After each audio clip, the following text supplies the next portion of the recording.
Hello दोस्तों, मैं हूँ मीर और आज मैं एक्सप्लेन करने वाला हूँ I shouldn't be alive series का एक और एपिसोड जो एक सच्ची कहानी है। इस एपिसोड में हम देखेंगे कि कैसे एक लड़के पर जंगली भालू ने हमला किया था, जहाँ उसे जिंदगी और मौत की जंग लड़नी पड़ी। वो बहुत ज्यादा जख्मी और अकेला था। उसे इतनी जख्मी हालत और खतरनाक तूफान के बीच पहाड़ से नीचे उतरना होगा, लेकिन जैसे ही लग रहा था कि वो बच जाएगा, उसके लिए एक और जानलेवा खतरा खड़ा हो गया। अगर इस एपिसोड की बात की जाए तो मुझे ये बहुत पसंद आया था और उम्मीद करता हूँ आपको भी पसंद आएगा। So without wasting much time चलते हैं सीधा वीडियो की तरफ।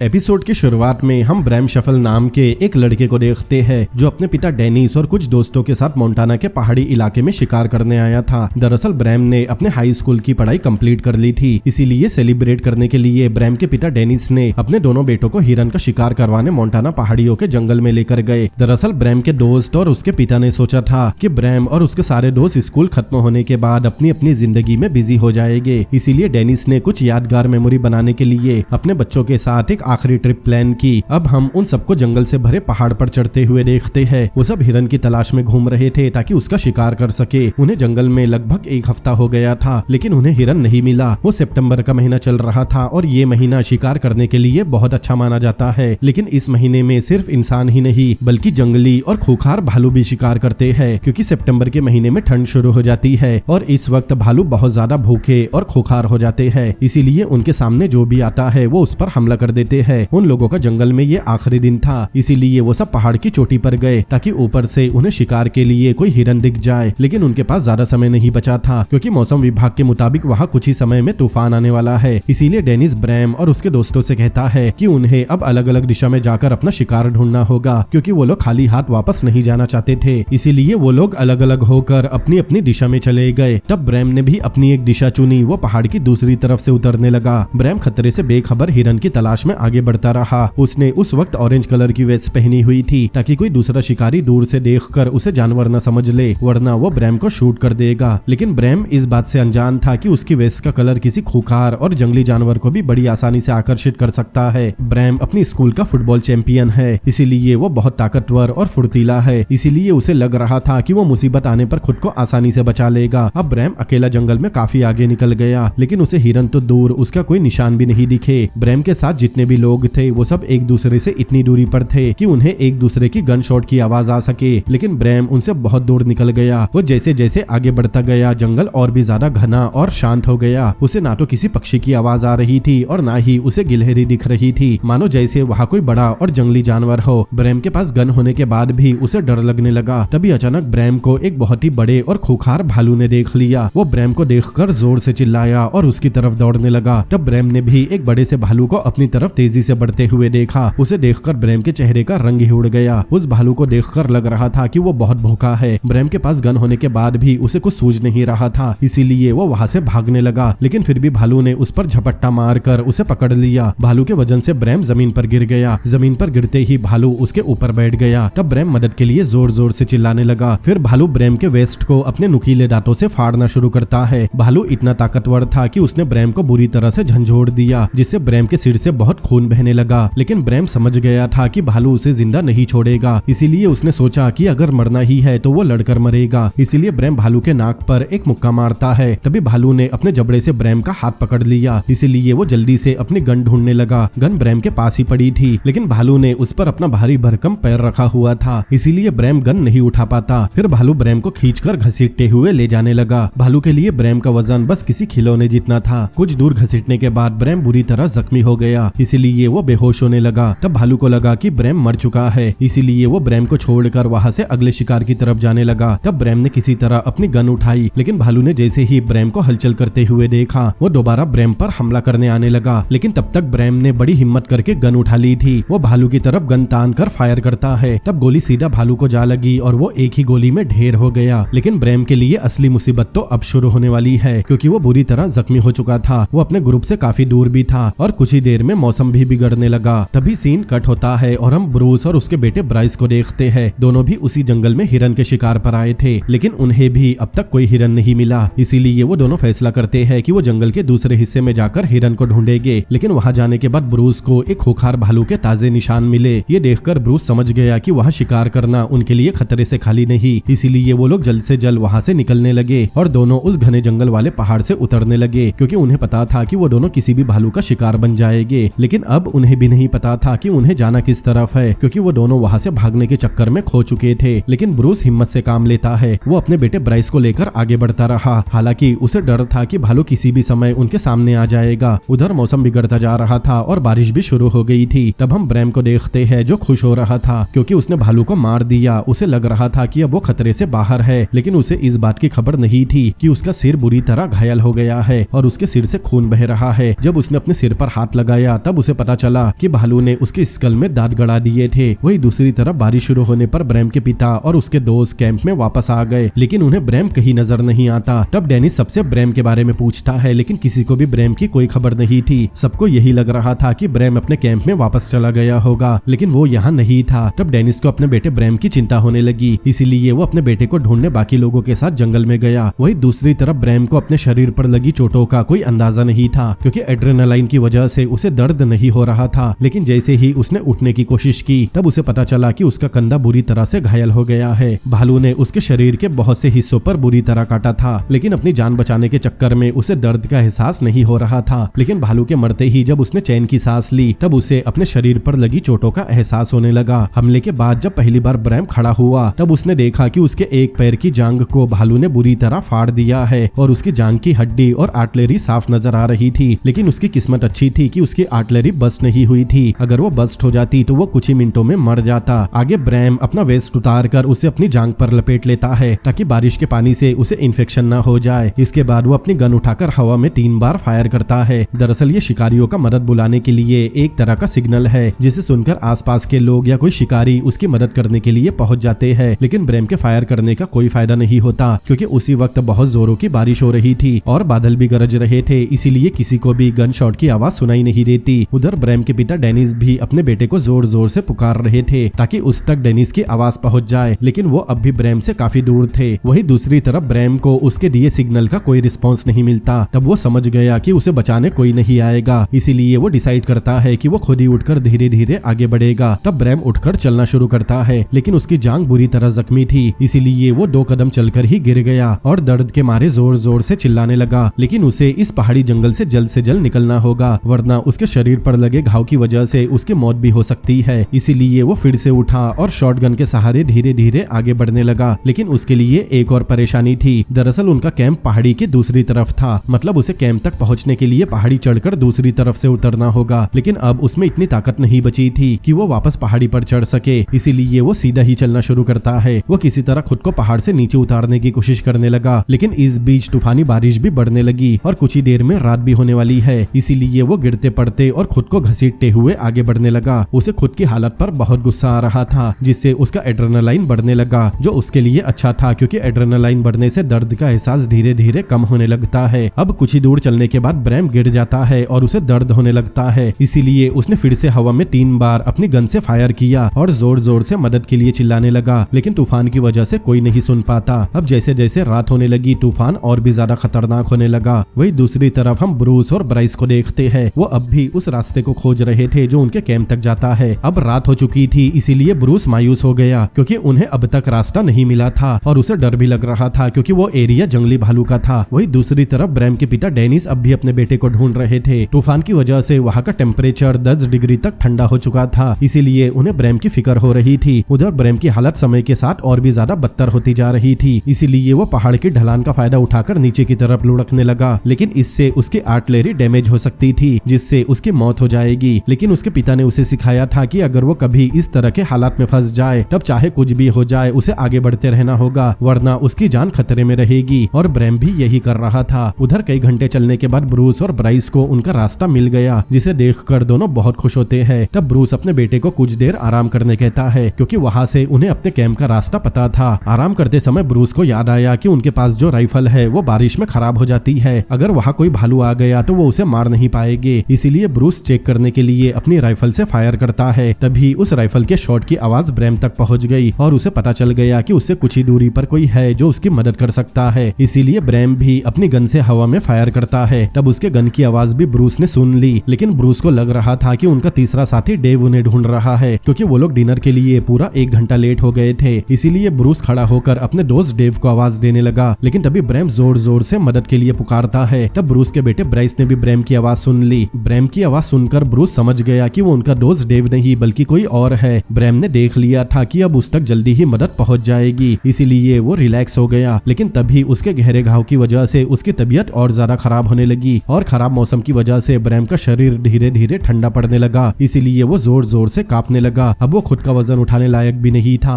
उसने ब्रूस को देखा नहीं था और न ही ब्रूस उसे देख पा रहा था। उन्होंने बस कुछ ही दूरी से एक दूसरे की आवाज सुनी थी। अगर ब्रैम बेहोश हो गया तो ब्रूस उसे कभी ढूंढ नहीं पाएगा। ब्रैम इतनी तेजी से कांपने लगा कि उसके मुंह से आवाज निकलना भी बंद हो गई। इसीलिए वो हिम्मत करके धीरे धीरे आगे बढ़ता है। थोड़ा करीब आकर ब्रैम हिम्मत करके एक बार जोर से मदद के लिए पुकारता है। तब ब्रूस समझ गया कि कोई मुसीबत में है और उन्हें मदद के लिए पुकार रहा है। तब ब्रूस और ब्राइस ब्रैम की तरफ बढ़ने का फैसला करते हैं। ब्रूस अपने बेटे को पीछे रहने कहता है ताकि अगर भालू उन पर हमला करे तो ब्राइस पीछे से भालू को शूट कर सके। फिर ब्रूस ने टॉर्च चालू की और दोनों ने पहाड़ी पर चढ़ना शुरू किया, लेकिन ब्रूस मदद करने से डर रहा था क्योंकि उसे लग रहा था कि भालू ने हमला कर दिया तो वो उन्हें भी मार देगा। इसीलिए वो धीरे धीरे आगे बढ़ते हैं और दूर से ही ब्रैम की तरफ आवाज लगाते हैं। लेकिन थोड़ा ऊपर जाने पर ब्रूस ने जब टॉर्च मारकर देखा तब कुछ ही दूरी पर ब्रैम उसे खड़ा दिखा। वो बहुत कांप रहा था और बार बार मदद के लिए पुकार रहा था। उसे देखकर ब्रूस मदद करने तेजी से आगे बढ़ता है और उसे भालू के बारे में पूछता है। तब ब्रैम कांपते हुए बताता है कि उसने भालू को मार दिया। ब्रूस को कुछ समझ नहीं आ रहा था कि वो क्या करे, क्योंकि उसने इससे पहले कभी किसी की जान नहीं बचाई थी। लेकिन फिर भी ब्रूस ब्रैम को हिम्मत रखने कहता है क्योंकि वो जल्द ही अपने कैंप में पहुंच जाएंगे। फिर ब्रूस ने उसे अपने कंधे पर उठाकर जैसे तैसे पहाड़ से नीचे उतरना शुरू किया, लेकिन वो बूढ़ा हो चुका था और इतने तूफान में किसी को कंधे पर लेकर पहाड़ से उतरना उसके लिए एक जोखिम भरा काम था। लेकिन वो फिर भी खुद को हिम्मत देता है। उसने ठान लिया था कि वो किसी भी कीमत पर ब्रैम की जान बचा कर रहेगा। वही दूसरी तरफ ब्रैम से 1 मील दूर पहाड़ की दूसरी तरफ डेनिस अपने बेटे को लगातार ढूंढ रहा था। जैसे जैसे समय बीत रहा था डेनिस की फिक्र बढ़ती जा रही थी। उसके मन में अपने बेटे को लेकर बुरे ख्याल आने लगे। इसीलिए डेनिस हार नहीं मानता, लेकिन उसके साथियों को पता था कि रात के अंधेरे में और इतने तूफान में ब्रैम को ढूंढना लगभग नामुमकिन है। उधर ब्रूस ब्रैम को उठाकर अपने कैंप की तरफ बढ़ने लगा, लेकिन उसका कैंप अब भी काफी दूर था और ब्रूस को पता था कि वो ब्रैम को उठाकर ज्यादा दूर नहीं चल सकता। कुछ ही दूर चलने के बाद ब्रूस की ताकत खत्म होने लगी और वो थक गया। तब वो खुद से कहता है कि वो हिम्मत नहीं हार सकता और उसे किसी भी तरह ब्रैम की जान बचानी होगी। इसीलिए वो थकने के बाद भी ब्रैम को अपने कंधे पर उठाकर चलता रहा। इस बीच वो ब्रैम को लेकर कई बार गिरा क्योंकि पहाड़ का रास्ता बहुत खराब था और अंधेरे में उसे ठीक से रास्ता नजर नहीं आ रहा था। कुछ दूर चलने के बाद ब्रूस को एहसास हुआ कि ब्रैम बहुत तेजी से कांप रहा है और उसका शरीर ठंडा पड़ रहा है। इसीलिए उसने ब्रैम को अपने कंधे से उतारा और अपना रेनकोट निकालकर उसे पहना दिया ताकि उसे गर्माहट मिलती रहे। फिर ब्रूस ब्रैम से बात करता है और उसे हिम्मत देता है कि उसे कुछ नहीं होगा। जब तक वो लोग कैंप में नहीं पहुंच जाते तब तक उसे अपनी आंखें खुली रखनी होगी। इसके बाद ब्रूस फिर से ब्रैम को अपने कंधे पे उठाकर आगे बढ़ने लगा, लेकिन कुछ ही दूर चलने के बाद ब्रूस बहुत ज्यादा थक गया। इसीलिए वो ब्रैम को अपने कंधे से उतारता है। ब्रूस इतना ज्यादा थक चुका था कि उसकी सांसें फूल गई और उसे सांस लेने में तकलीफ होने लगी। तब ब्रूस ईश्वर से प्रार्थना करता है जिससे उसे ताकत मिल सके और वो ब्रैम की जान बचा सके। तभी ब्रूस अपनी पिस्तौल निकालकर हवा में 3 बार फायर करता है ताकि वहाँ कोई मदद के लिए पहुंच जाए। तभी हम एक और आदमी को देखते हैं जिसका नाम एंडी वुल्फ है। एंडी भी उस जंगल में शिकार करने आया था, लेकिन तूफान की वजह से वो भी अपने कैंप में था। एंडी ने ब्रूस के शॉटगन की आवाज सुन ली थी, लेकिन एंडी को लग रहा था कि कोई बेवकूफ इतनी तूफानी रात में शिकार कर रहा है। लेकिन जब एंडी ने बाकी 2 गन शॉट की आवाज सुनी तब वो समझ गया कि किसी को मदद की जरूरत है। एंडी के कैंप से कुछ ही दूरी पर कुछ और लोगों का भी कैंप था। तब एंडी ने सोचा कि वो उन्हें भी अपने साथ लेकर जाएगा ताकि जो भी मुसीबत में है उसकी आसानी से मदद कर सके। इसीलिए वो अपने कैंप से निकलकर बाजू के कैंप की तरफ जाने लगा। आगे एंडी बाकी लोगों के साथ मिलकर पहाड़ की तरफ गया जहाँ से उसे गन शॉट की आवाज आई थी। अब हम ब्रूस को देखते हैं जो अब भी ब्रैम को उठाकर आगे बढ़ रहा था, लेकिन अब उसकी चलने की रफ्तार धीमी हो गई थी क्योंकि वो काफी थक गया था। दरअसल ब्रूस को लग रहा था कि उसके शॉटगन की आवाज किसी ने नहीं सुनी और उनकी मदद करने कोई नहीं आएगा। इसीलिए वो फिर से ब्रैम को उठाकर आगे बढ़ने लगा, लेकिन अब उसकी ताकत पूरी तरह खत्म हो चुकी थी। इसीलिए कुछ ही दूर चलने के बाद ब्रूस ब्रैम को नीचे उतारता है। अब ब्रूस फिर से एक बार ईश्वर से प्रार्थना करता है कि उसे फिर से वैसी ताकत मिल जाए जिस समय वो जवान हुआ करता था। अब ब्रूस फिर से ब्रैम को अपने कंधे पर उठाकर आगे बढ़ने लगा और साथ ही ईश्वर और अपने शरीर का शुक्रिया अदा करने करने लगा कि बुरे वक्त में भी उसका शरीर साथ दे रहा है। अब ब्रूस अपने कैंप से बस 1 मील की दूरी पर था, लेकिन ब्रैम की हालत अब बहुत ज्यादा खराब हो चुकी थी। ब्रूस को लग रहा था कि वो ब्रैम को नहीं बल्कि किसी लाश को अपने कंधे पर उठाकर चल रहा है, क्योंकि अब ब्रैम ने हलचल करना बंद कर दिया था। इसीलिए ब्रूस फिर से एक बार ब्रैम को नीचे उतारता है। तब उसने देखा ब्रैम बेहोश हो गया है, इसीलिए वो ब्रैम को आवाज लगाकर होश में लाता है। तभी ब्रूस के बेटे ब्राइस ने देखा कि कुछ लोग टॉर्च लेकर वहां पहुंच रहे हैं। वो एंडी था जो गन शॉट की आवाज सुनकर बाकी लोगों को मदद करने वहां लेकर आया था। उन्हें देखकर ब्रूस बहुत खुश हो गया। अब ब्रूस ये बात ब्रैम को भी बताता है कि अब उसकी जान बच जाएगी। इसके बाद ब्रूस एंडी और बाकी लोगों को आवाज लगाता है। तब वो लोग जल्दी से भागकर ब्रूस के पास पहुंच गए। एंडी ने जैसे ही ब्रैम को देखा वो घबरा गया, लेकिन ब्रैम की किस्मत अच्छी थी क्योंकि एंडी पेशे से एक डॉक्टर है। फिर एंडी ब्रैम की आंखों को चेक करता है। तब उसे पता चला कि ब्रैम की कंडीशन बहुत खराब हो चुकी है और वो कभी भी कोमा में जा सकता है या फिर मर भी सकता है। लेकिन एंडी ने जैसे ही ब्रैम की जांघ का घाव देखा उसके होश उड़ गए। एंडी को पता था कि या तो ब्रैम का पैर काटना होगा या फिर ब्रैम की मौत हो जाएगी। इसीलिए सबसे पहले एंडी और ब्रूस ब्रैम को एंडी के कैंप में ले गए ताकि उसे बारिश के पानी से बचा सके। इसके बाद एंडी बाकी लोगों को जल्द से जल्द मेडिकल हेल्प लाने भेजता है। इसीलिए वो लोग रेंजर स्टेशन की तरफ मदद के लिए निकल गए, लेकिन रेंजर स्टेशन भी वहाँ से लगभग 5 मील की दूरी पर था और अगर वो लोग किसी तरह रेंजर स्टेशन तक पहुँच भी गए तब भी चॉपर ब्रैम को लेने इतने तूफान में नहीं आ पाएगा। एंडी को पता था कि ब्रैम को सारी रात कैसे भी करके मरने से बचाना होगा। ब्रूस खुश था क्योंकि उसकी वजह से ही ब्रैम की जान बची थी, वरना वो बहुत पहले ही मर जाता।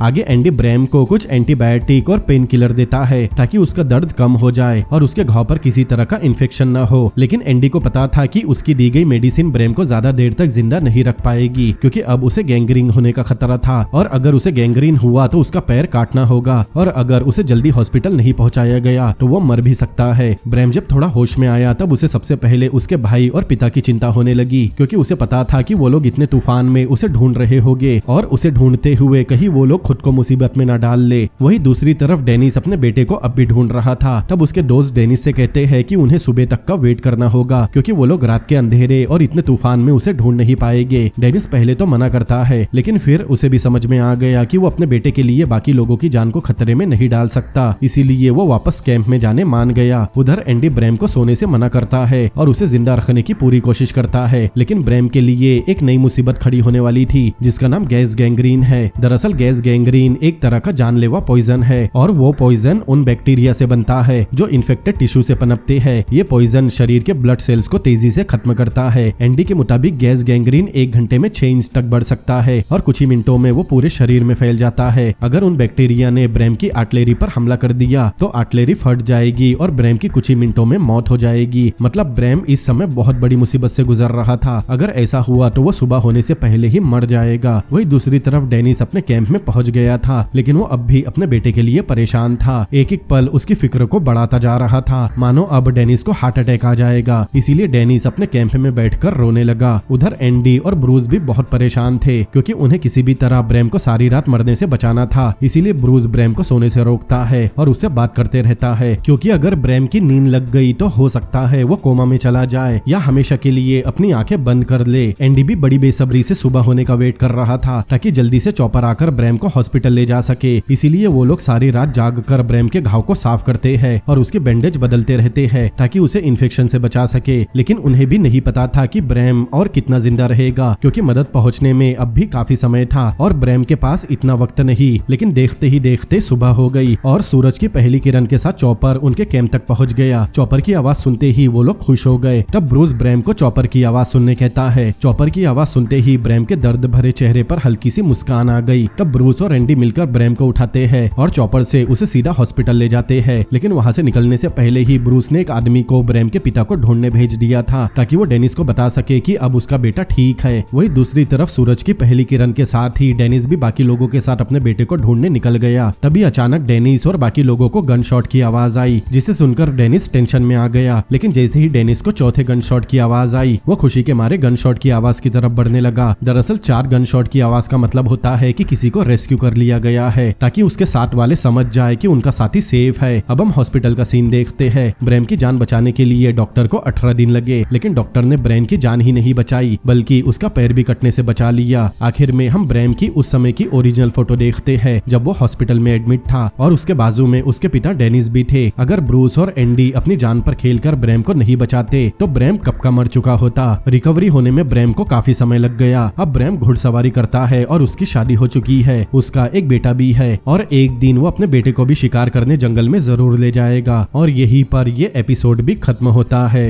तो दोस्तों कैसा लगा आपको ये एपिसोड, मुझे कमेंट करके जरूर बताएं। अगर ये एपिसोड आपको पसंद आया हो तो इस वीडियो को लाइक करें, अपने दोस्तों के साथ शेयर करें और ऐसी ही अमेजिंग मूवीज के एक्सप्लेनेशन देखने के लिए मेरे चैनल को सब्सक्राइब करें। तो मिलते हैं अगली बार किसी और अमेजिंग मूवी के एक्सप्लेनेशन के साथ। Peace out.